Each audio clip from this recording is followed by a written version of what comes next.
Hi there. In this topic video, we're going to take a look at an important theoretical model that's really useful when you're answering questions on change management.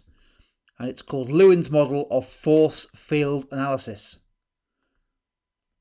The essential element of the force field analysis model looks at the balance between the forces that are pushing or driving for change in a business or organization and the restraining forces, the forces that are in some ways perhaps being stubborn, trying to resist the change that is being looked for.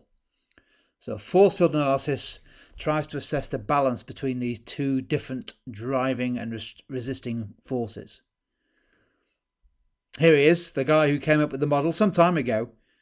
Lewin was an American social psychologist who had a strong interest in organizational behavior, and in particular his research around how businesses were able to successfully adapt and be flexible to their rapidly changing external environment, looking at examples of businesses that succeeded in implementing change compared with those who found themselves in difficulties for being resistant to change and inflexible. And his model is a really simple one to understand. You don't need lots of detail. The key to understand is to remember there's two parts to the force field. The parts on the left are those forces which are pushing for change, what were known as the driving forces. And we'll have a look at a few of those in a minute. Against those forces were those which resist change, what were called restraining forces. So you can see the model is essentially a balance between the forces on the left pushing in. Are they stronger or weaker than the forces on the right? Now, when we think about change, of course, there are going to be a variety of different forces on both sides. And the basic idea of Lewin's model was to try in some way to weight or score those forces. For example, you might have three forces on the left pushing for change. Maybe one scored 5, in other words, a strong force. Maybe one was scored 3 and one was scored 1. Added together, that would be 9. Against them, the forces of resistance, maybe 3 forces, but added together, only equaling 7. So in this situation, Lewin would say that the forces for change are greater than the forces resisting change, and therefore change is possible. So the key output from the model is to try to see what the difference is between the two forces. If they are in equilibrium, there'll be no change. However, if it's possible to find a way of making the driving force greater than the restraining force, then change and change management programs are more likely to succeed. And of course, the key output from that is that what management have to do is to try to reduce the forces that are resisting change. Now, of course, on the left-hand side of the model, you can imagine lots of different factors within any business that may be pushing for change. Internal forces that are within the control of the business might include a desire amongst the management and the board or the shareholders for much higher financial returns, perhaps higher profits or better cash flow. It could well be that there's a perceived lack of innovation or poor efficiency and productivity in the business, which is causing management to push for significant change. And of course, it can also be driven by the need to change the organizational culture, perhaps through new leadership. But don't forget, change can also be driven by the external environment, so external forces which are outside of the control of the business. For example, something within the market, or maybe a change in the way that consumers demand the product. Certainly the actions of the competition. And of course, in our classic pestle model, we'll be looking for changes in things like the political, economic, legislative, social and technological areas.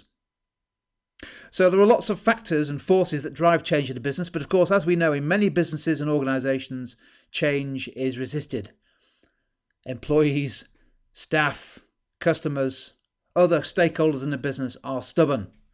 And of course, a degree of resistance to any kind of change is perfectly normal, since change can be stressful for those involved, nearly always is, and it certainly has a disruptive impact on an organization. And of course, it's right that change is challenged, particularly if the proposed change is inappropriate for the business. However, of course, it's also true that change is often the factor that is the impediment that slows the achievement of what the business or organization is trying to achieve, what's known as the organizational or corporate objectives. Kotter and Schlesinger identified a useful series of factors that explain why change is resisted, including factors such as poor communications. For example, staff or employees simply not understanding the nature of the change that's required, perhaps not understanding the problems that the business faces. Of course, self-interest comes into play, doesn't it? If you've got a role, maybe a managerial role in a business where the change may result in that job being lost, you've clearly got an interest in resisting. But it could also just simply be the uncertainty, the disagreement and the uncertainty about whether change is required and what's the best way to achieve it. So this is where the force field analysis model comes in really useful to help set the scene for determining whether a change management program is possible. And for you guys, all you really need to remember, as I say, is the forces for change. Are they greater than or less than the forces resisting change? Let's just take a minute just to have a quick look at a simple example, a really good example, which was the change that has taken place at the UK's Royal Mail. Now, when Moya Green was appointed as CEO back in 2010, I think it was, she faced some significant challenges both in the internal and external environment. There were lots of forces pushing for change. The government had recently deregulated the parcels market, bringing lots more competition into the market. There was also a political desire to achieve the privatisation of the Royal Mail once it had been turned around. And partly of the reason for this was that the Royal Mail, or certain parts of it, were heavily loss-making, so there was a strong financial incentive to achieve a significant change in financial performance. But what Moya Green had also to do was to identify the forces that would be resisting any proposed operational, cultural, organisational change.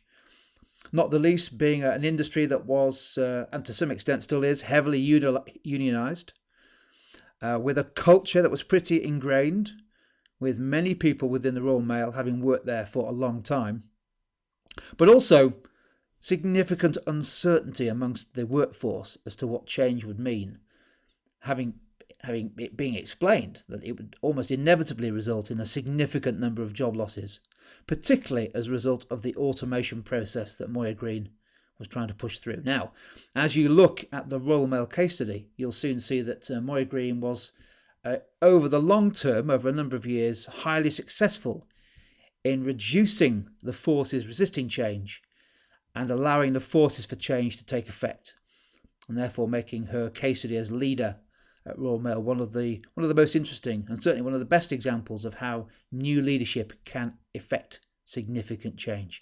But it's a great example of the force field analysis model in action. So there we go. That's just a brief introduction to an overview of an important theoretical model that really helps you build the quality of your business analysis when you're looking at questions concerning change management. We've just looked at Lewin's model of force field analysis.